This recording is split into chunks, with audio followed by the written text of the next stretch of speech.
Ganito ka pa rin ba mag-book ng passport appointment online? Isa-isang tinatype ang lahat ng detalye, mabagal ang pag-fill out ng form, at habang nagtatype ka, baka maunahan ka pa sa appointment slot na gusto mo. Pero paano kung ganito ka mag-book ng passport appointment online? Pagbukas mo pa lang ng website, halos lahat ng impormasyon mo ay naka-fill out na. Mas mabilis, mas convenient, at mas malaki ang chance na makuha mo ang appointment slot na gusto mo. Kung gusto mong malaman kung paano ito gawin, ituturo ko sa iyo ang buong proseso ng step by step. Bago tayo magsimula, ihanda muna natin ang mga tools na kakailanganin para makapag-book tayo ng passport appointment online ng mas mabilis. Narito ang mga kailangan: laptop o desktop computer, stable internet connection, Google Chrome browser, at QuickForm autofill extension. Para ma-download ang QuickForm, buksan lamang ang Google Chrome. Sa search bar, itype ang Chrome Web Store. Karaniwan ang unang lalabas ay ang official website ng Chrome Web Store. I-click natin ito. Kapag may lumabas na pop-up sa homepage, i-close lang natin ito. Sa search bar ng Chrome Web Store, itype ang QuickForm. Pagkatapos, piliin ang QuickForm Autofill dan Form Filler. I-click ang Add to Chrome. Pagkatapos ay click ang Add Extension. Hintayin lamang matapos ang installation. Kapag tapos na, automatikong magbubukas ang extension. Ngayon, pumunta tayo sa tatlong tuldok sa kanang itaas ng Google Chrome. I-click ang Settings. Sa kaliwang bahagi, piliin ang Extensions. Siguraduhin naka-enable ang QuickForm extension. Pagkatapos, i-click ang Extensions icon sa tabi ng address bar at ipin ang QuickForm para madali natin itong ma-access anumang oras. Kapag tapos na ang lahat ng ito, handa na tayong magpatuloy. Ngayon naman, iset up natin ang QuickForm para otomatikong ma-fill out ang passport appointment form. Buksan ang Google Chrome. Pagkatapos ay i-type sa search bar ang passport.gov.ph. Kapag nasa website na tayo, i-click ang Schedule an Appointment. Mag-scroll pababa at piliin ang Start Individual Appointment.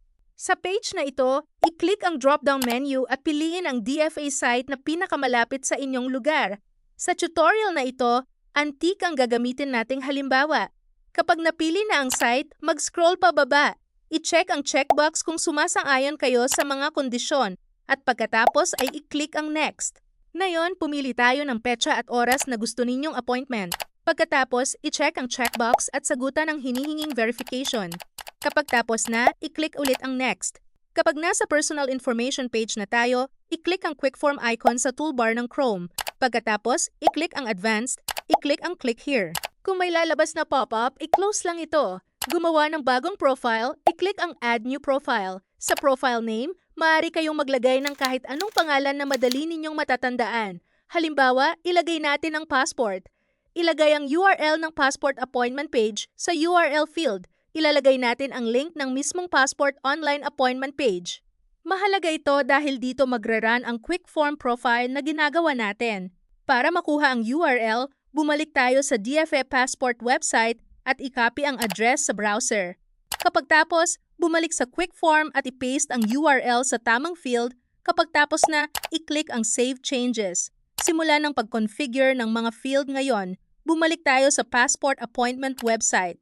Lahat ng field na may asterisk ay required, kaya ito ang uunahin nating i-set up. Magsimula tayo sa mobile number, email address, at confirm email address. Bumalik tayo sa QuickForm. Gumawa ng multiple fields group. Sa interaction types, piliin ang multiple fields. I-click at i-drag ito papunta sa field group. Para makapagdagdag pa ng mga field, i-right-click ang tatlong tuldok sa field group. Pagkatapos ay piliin ang Add New Field. Magdagdag tayo ng dalawa pang field para magkaroon tayo ng tatlong fields: mobile number, email address, at confirm email address. Para sa mobile number at email address, ordinaryong text ang ini-input natin. Kaya ang gagamitin natin ay sa field type text ilalagay at sa selector type naman name ang ilalagay. Bago tayo magpatuloy, ipapaliwanag ko muna ang dalawang setting na palagi nating gagamitin. Kapag ordinaryong text ang ilalagay sa field tulad ng pangalan, mobile number o email address, ito ang tamang settings. Field type text, selector type name. Iyan ang gagamitin natin para sa mobile number at email address. May isang exception lang, ang confirm email address. Dahil unique ang field na ito, ang gagamitin natin ay field type text, selector type ID.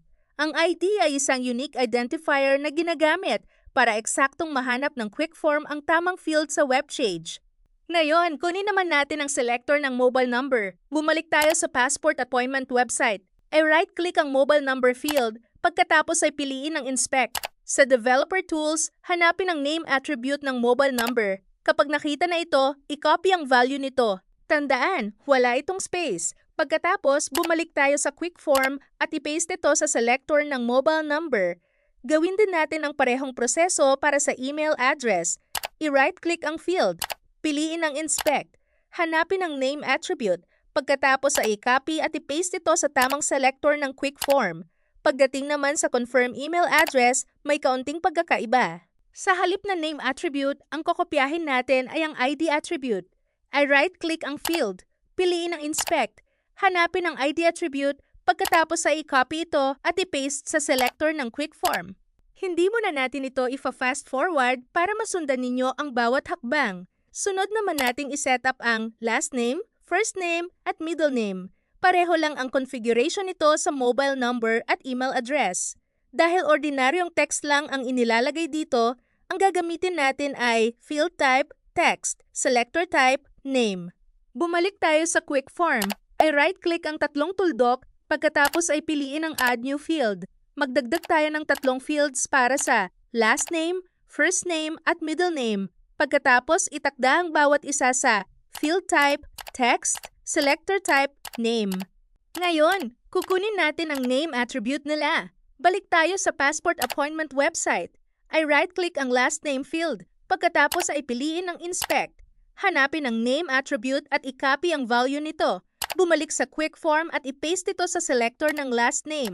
Ulitin lamang ang parehong proseso para sa first name at middle name. Ngayon naman, iset up natin ang mga sumusunod: birthday month, birthday day, at birthday year. Mapapansin ninyo na drop-down menu ang mga field na ito.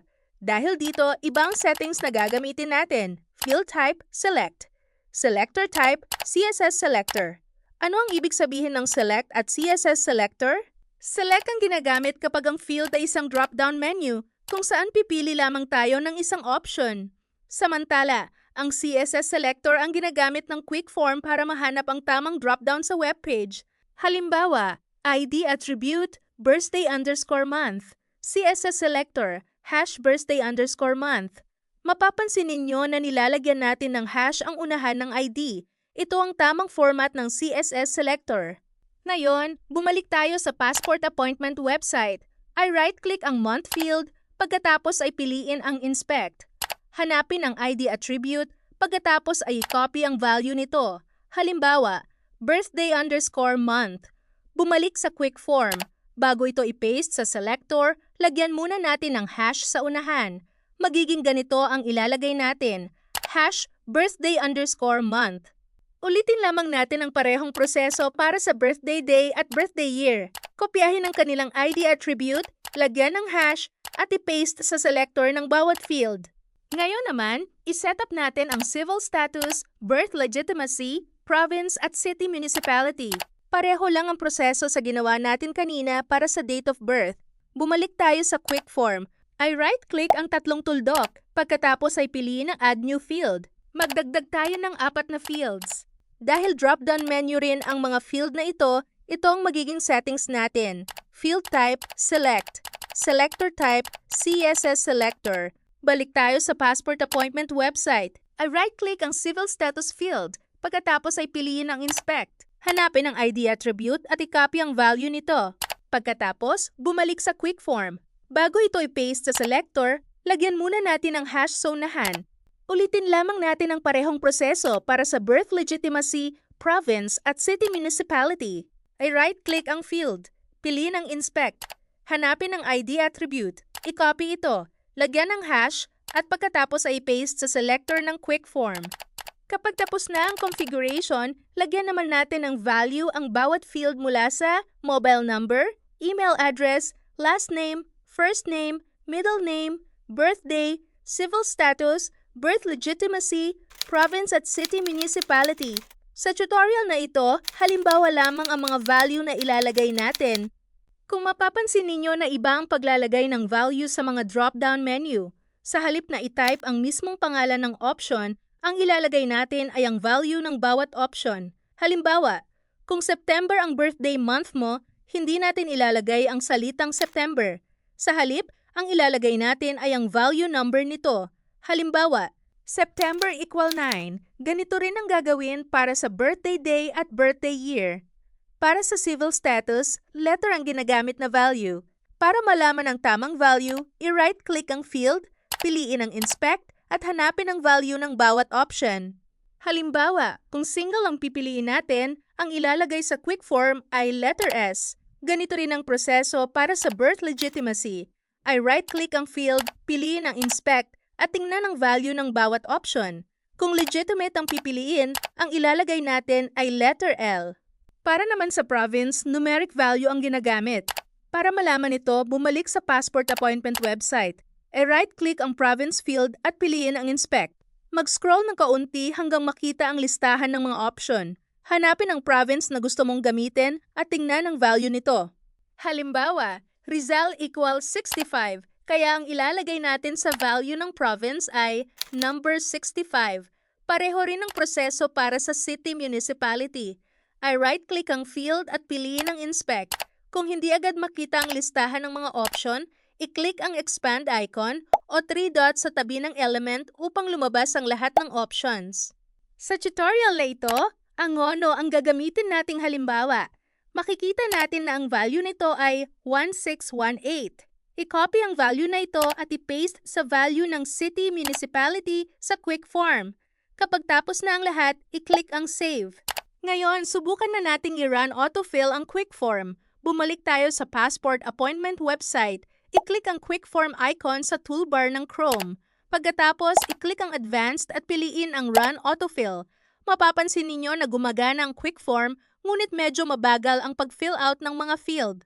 Kaya sa susunod na hakbang, papabilisin natin ang animation nito. I-click muli ang quick form icon. Pagkatapos, i-click ang tatlong guhit at piliin ang settings. Mag-scroll pababa hanggang makita ang animation duration. Palitan natin ang value nito ng 5 milliseconds. Pagkatapos, i-click ang Update Main Settings upang ma-save ang pagbabago. Ngayon, subukan natin muli. Balik tayo sa passport appointment website. I-click ang quick form icon, pagkatapos ay advanced at piliin ulit ang Run Autofill. Ngayon, mapapansin ninyo na mas mabilis na ang pag-fill out ng form. Sa ngayon, ang gender at ang mga checkbox ay kailangan pa ring i-click ng manual. Kapag tapos na, i-click ang next para magpatuloy sa About Family Information. Sa page na ito, ang lahat ng impormasyon tungkol sa father at mother ay ordinaryong text lamang. Kaya ang gagamitin nating settings ay Field Type Text, Selector Type Name. Bumalik tayo sa quick form. I-click ang tatlong tooldock, pagkatapos ay piliin ang Edit Interactions. Magdagdag ulit tayo ng multiple fields at i-drag ito papunta sa field group. Para sa impormasyon ng father at mother, i-right-click ang tatlong tooldock at piliin ang Add New Field. Magdadagdag tayo ng 6 na fields: father's first name, father's middle name, father's last name, mother's first name, mother's middle name, at mother's last name. Itakda ang bawat isa sa Field Type Text, Selector Type Name. Dahil ordinaryong text lamang ang mga field na ito, kunin lang natin ang mga name attribute nito. Bumalik tayo sa passport appointment website. Isa-isahin nating kunin ang selector ng bawat field. I-right-click ang field, piliin ang inspect. Hanapin ang name attribute, pagkatapos ay i-copy ang value nito. Bumalik sa quick form at i-paste ito sa tamang selector. Ulitin lamang ang prosesong ito para sa lahat ng pangalan ng father at mother. Kapag kumpleto na ang configuration, ilagay naman natin ang value ng bawat field. Pagkatapos, i-click ang Save. Balik tayo sa passport appointment website. I-click ang quick form icon. Piliin ang Advance at i-click ang Run Autofill. Kung may lumabas na Run Anyway, i-click lamang ito. Makikita ninyo na mabilis nang napunan ang lahat ng fields at wala ng error. Magpatuloy tayo sa susunod na page. I-click ang Next. Sa application information, mapapansin ninyo na may mga drop-down menu. Kaya ang magiging settings natin ay Field Type, Select, Selector Type, CSS Selector. Bumalik tayo sa quick form. I-click ang tatlong tuldok, pagkatapos ay Edit Interactions. Magdagdag ulit ng multiple fields at i-drag ito sa field group. Pagkatapos, magdagdag tayo ng 2 fields para sa application type at basis of Philippine citizenship. Balik tayo sa passport appointment website. Ay right-click ang application type, pagkatapos ay piliin ang inspect. Hanapin ang ID attribute at i-copy ito. Pagbalik sa quick form, lagyan muna ng hash ang unahan bago ito i-paste sa selector. Ulitin lamang ang parehong proseso para sa basis of Philippine citizenship. Ngayon naman, iset up natin ang emergency contact person at contact number. Magdagdag tayo ng 2 bagong field sa quick form. Dahil ordinaryong text lamang ang mga ito, ang gagamitin nating settings ay field type text, selector type name. Pagkatapos, bumalik sa passport appointment website. Ay right-click ang emergency contact person at piliin ang inspect. Hanapin ang name attribute. I-copy ito at i-paste sa selector ng quick form. Ulitin lamang ang parehong proseso para sa contact number. Kapag tapos na ang configuration, lagyan naman natin ng value ang bawat field. Para naman sa application type, hindi natin ilalagay ang mismong salita. Ang ilalagay natin ay ang value ng option. Halimbawa, N new, R renewal at L lost. Kung ang application natin ay new passport, ang ilalagay natin ay letter N. Ganito rin ang gagawin sa basis of Philippine citizenship. I-right-click lamang ang field, piliin ang inspect at tingnan ang value ng bawat option. Samantala, para sa emergency contact person at contact number, ordinaryong text lamang ang ilalagay natin bilang value. Kapag kumpleto na ang lahat, i-click ang save. Ngayon, i-run natin ang autofill nito. Balik tayo sa passport appointment website. Ay click ang quick form icon. Pagkatapos ay advanced at piliin ang run autofill. Kung may lalabas na run anyway, i-click lamang ito. Makikita ninyo na otomatikong napupunan ang lahat ng fields. Kapag maayos na ang lahat ng impormasyon, i-click ang next para magpatuloy sa susunod na bahagi ng passport appointment. Ngayon naman, pumunta tayo sa contact information. Mapapansin ninyo na lahat ng fields sa page na ito ay ordinaryong text lamang, kaya ang gagamitin nating settings ay field type, text, selector type, name. Dahil pareho lamang ang proseso sa mga naunang text fields, sundan na lang ninyo ang mga hakbang na gagawin ko sa screen. Kapag tapos na ang configuration, ilagay ang value ng bawat field. Pagkatapos, i-click ang save. Balik tayo sa passport appointment website. I-click ang quick form icon, pagkatapos ay advanced at piliin ang run autofill. Kung may lalabas na run anyway, i-click lamang ito. Makikita ninyo na mabilis nang napunan ang lahat ng fields at wala ng error. Ngayon, subukan naman natin ang quick form mula sa umpisa. I-close muna natin ang page at uulitin ang buong proseso para makita natin kung automatiko na ba talagang nag-fill out ang form. Sundan na lamang ninyo ang mga hakbang sa screen. Pagbukas natin ang passport appointment page, mapapansin ninyo na automatikong lumalabas ang mga impormasyon. Mas mabilis na ang pag-fill out kumpara nung una. Sa ngayon, ang gender at ang checkbox ay kailangan pa ring i-click ng manual dahil hindi ito otomatikong pinupunan ng quick form. Pagkatapos, i-click ang next. Kung tama ang lahat ng impormasyon, i-click ulit ang next. Sa ilang pagkakataon, maaaring hindi agad mapunan ang application type at basis of Philippine citizenship. Kapag nangyari ito, huwag mag-alala. I-click lamang muli ang Run Autofill. Karaniwan, mapupunan na rin ang 2 field pagkatapos nito. Kapag kumpleto na ang lahat ng impormasyon, i-click ang Next upang magpatuloy. Bago ninyo isumite ang inyong passport appointment, siguraduhing i-review muna ang lahat ng detalye. Basahing mabuti ang bawat impormasyon upang maiwasan ang anumang pagkakamali sa inyong application. At ganoon lang kadali ang pag-set up at paggamit ng Quick Form Autofill Extension para sa passport online appointment. Sa sandaling makonfigure ninyo ito ng tama, sa mga susunod na booking ay halos isang click na lang ang kailangan para otomatikong mapunan ang karamihan sa mga required fields. Kung nakatulong sa inyo ang tutorial na ito, huwag kalimutang i-like ang video, mag-subscribe sa channel, at i-click ang notification bell para hindi ninyo ma-miss ang mga susunod nating step-by-step tutorials tungkol sa passport, DFA, at iba pang online government services. Kung mayroon ka pang mga tanong, i-comment mo lang sa ibaba at susubukan kong sagutin ang mga ito. Kung nakatulong at nalinawan ka sa videong ito, huwag kalimutang i-like, mag-subscribe, i-click ang notification bell at i-share para mas marami pang matulungan. Maraming salamat sa panonood.